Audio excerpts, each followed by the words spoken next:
Kenyans to have left the Azimio One Kenya coalition.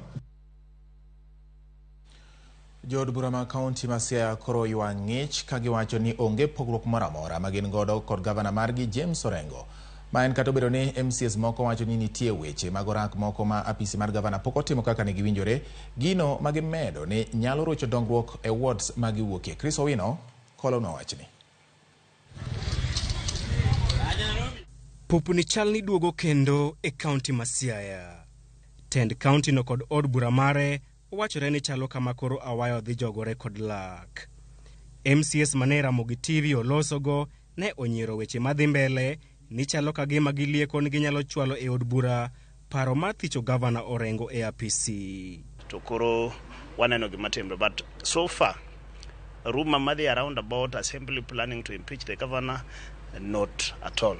My government Marwa, we will always give them easy time to work, and if in case of such a dream, that will be a very pipe dream that cannot be realized as for now, because there is no major reason for us to do that. Kad betting at mono kod wach governor to kanyal ng'eyo to gima ng'eyo kuma wantie ni ne kad ya betting at no kod wach to da winjo nikech ka ng'ato dwaro gimoro kuom governor mamare ken MCA modwa konyo go jopiny makare to governor dagi nyaki winj ko badho gik madhano nitie to so far kuma antie tanyalo wacho ni pok awinjo ka ng'ato badhoge kata no kodwar governor kata ndwaro gawo gimo kuom governor to governor komiye. Otiato medo ni pogruok manenore e kindgi sani kod governor en mano mar pok mar omenda magi wacho ni biro konyo e chwalo dongruok e wards magi to moloyo e kindeni makoth oselandi ni biro medore e pacho kae. Concern marwa en nan mondo make ber to wach ma contracts obed expedited nikech ung'eyo ni nyi wacho no wach mar El Nino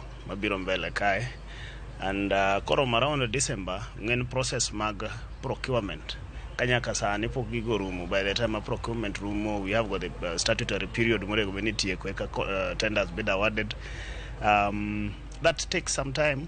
Malingling mawasayudo kata kamano wacho ni chal nitiere orak moko mag county majo od bura go dwaro mondo governor omegi. Ma osekelo fwere e kind apis governor kod MCAs. Kamoko bende wacho ni jatend migawo mar omenda e county no Bernard Omolo ema ochung'negi e dhod orak go. The implementation of these projects are by the accounting officers.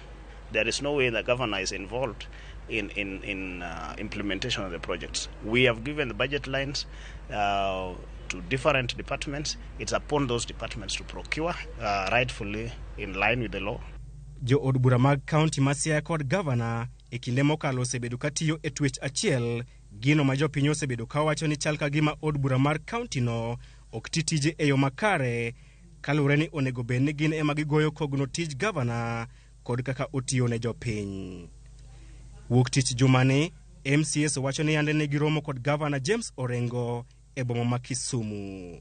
Romo magi wacho ne en mar galamoro mar wilo paro to ok mar keto governor e orindi maliet kalore kod gigo magidwaro ni mondo otim negi. En adier ni yambe ni waromo go governor to kene waromo otieno no nwongo ko wane e romo tiene ne romo mane dhi nyime to yware manya kuchopo sama pinyo chido kawaida kaka unyalo yalo bura masalew kuro bang romo to watieko bura to kila mtu dhi ode kata dalane. An MCA nyo yiera to nyo yiera ga governor i executive kanyo jo siasa gen mna wan kod governor so ntiere moko mwarado to koro wagomba kaka jo siasa.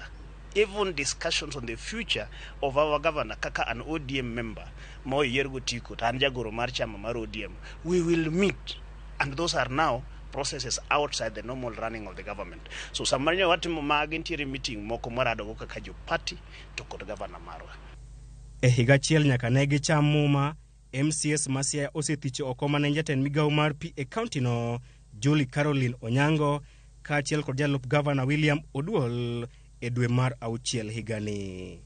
Kata kamano, Oduol ne ores kod od bura mar Senate mane owito oko paro mar gole e apisi.